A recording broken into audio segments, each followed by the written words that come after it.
حبیب کی زندگی کا نور جس زندگی میں آ جائے وہ تو بہت امتیاز حاصل کر لیتا ہے،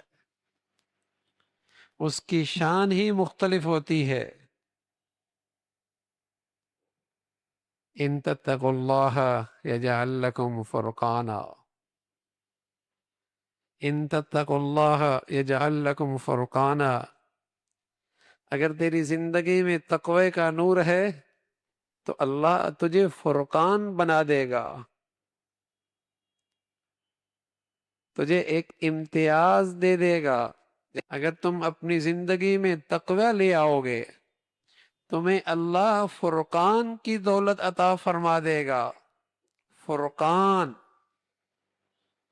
خود تمہاری ذات روشنی کا ایسا نمونہ بن جائے گی جس سے لوگ کامیابی کی منزل پائیں گے، تمہیں فرقان کی دولت مل جائے گی۔ لیکن اس کے لیے شرط کیا بتائی؟ ان تتقوا اللہ، اللہ کی نافرمانی سے بچنا، اللہ کی نافرمانی سے بچنا۔ تو اللہ کے حبیب صلی اللہ علیہ وسلم کی پوری زندگی اگر دو لفظوں میں بتا دی جائے، جو آپ زندگی کا نور لے کے آئے اسے دو لفظوں میں بتا دیا جائے، وہ یہ ہے کہ جب اس زندگی کا نور آتا ہے تو آدمی اللہ کی بھی حق تلفی نہیں کرتا، مخلوق کی بھی حق تلفی نہیں کرتا۔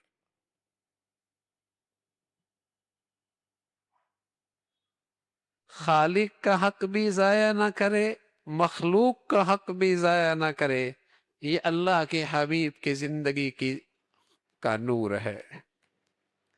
جسے یہ مل جائے، فرمایا یہ تو پھر ایسا ہے دیکھنے میں عام انسانوں کی طرح، اس پر بھی وہی قانون چلتا ہے جو عام انسانوں پہ چلتا ہے کہ زندگی اور موت، صحت اور بیماری، غذاؤں اور دواؤں سے اثر لینا، یہ سب وہی رہتا ہے، لیکن اس نور کے بدولت اس کا تعلق اللہ سے براہ راست ہو جاتا ہے۔ بس اوقات یہ اللہ کی تقدیر بن جاتا ہے،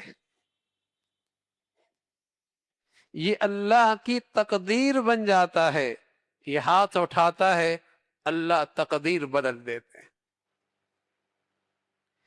سالہ سال کا اللہ کا چلتا نظام اللہ اس بندے کی خاطر بدل دیتے ہیں۔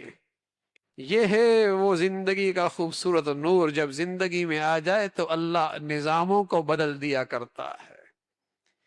دیکھنے میں مریم بھی ہزاروں لاکھوں عورتوں کی طرح ایک عورت ہی ہے، ایک ضابطے کے تحت دنیا میں آئی، ایک ضابطے کے تحت ہی دنیا سے جائے گی، لیکن مریم کی پاک دامنی نے اللہ کے دربار میں وہ مقام پایا تھا کہ اللہ نے اپنا نظام اس خاتون کے لیے بدل دیا، اپنا نظام بدل کے رکھ دیا۔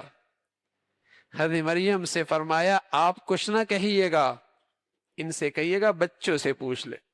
فاشارت الیہ، بچے سے پوچھ لیے۔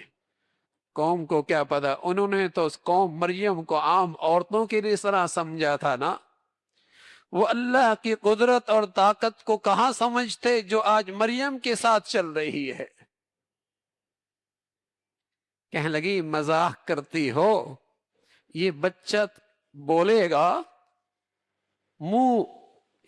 یہ بچہ بولے گا جو دودھ پیتا ہے، جو اس کی زندگی کے چند گھنٹے جس کی زندگی ہے، یہ بولے گا۔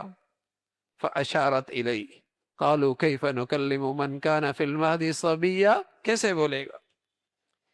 اللہ رب العزت نے اس بچے سے کہا کہ آج میں نظام بدلوں گا۔ اس موسم میں بچے نہیں بولا کرتے،